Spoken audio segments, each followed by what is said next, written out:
I'm here with Mike. He's been at the Cranston Card Show for over 40 years, 46 years exact, I believe. So tell me about a little bit of the evolution of the show and how it's been going. In 1976, Tom McDonough started a card show to raise money for his church.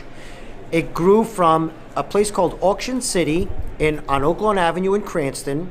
And after a few years, the show got bigger because there was only about 40 tables. He moved it to a place which was the Cranston Armory. From the Cranston Armory, it was a cold facility because there were gates and doors for military jeeps and trucks, and people were freezing to death in there. So he moved it to a restaurant called the West Valley Inn.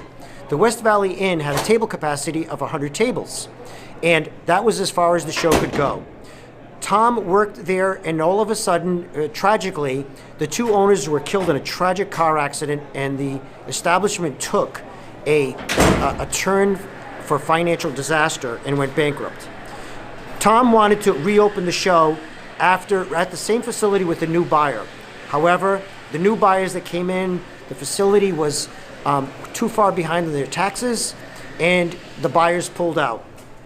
I was selling Tom's personal collection of hockey, which he was famous for, Ted Williams, who he was friends with, his autographed pictures, and every person that I met that knew Tom, because he was a very special person, asked me if I could revive the show. Can we do the Cranston show again? It had a experience for collector and dealer that was second to nobody's. Everybody had fun. It was a one-day show. Then what happened was I had to go back. Everybody, after asking me, I said, Tom, the dealers want to do the show. And he says, Mike, you have my blessing, but it's all your job. Just do what you can. You're on your own. I cannot help. Tom today is 83 years old. And so when I inherited the show 3 years ago, there were 70 dealers.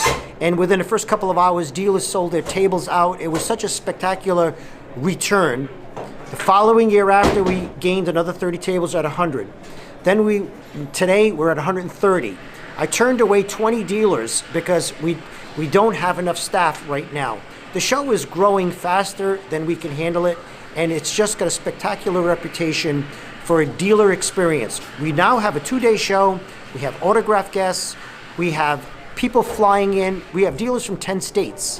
We have people flying in to do buying. It's a spectacular event. We're going to do about 150 to 175 for the next show, and by 2025, we will be at full capacity in this gymnasium for 250 tables. So that's the entire history from the past to the present and going into the future.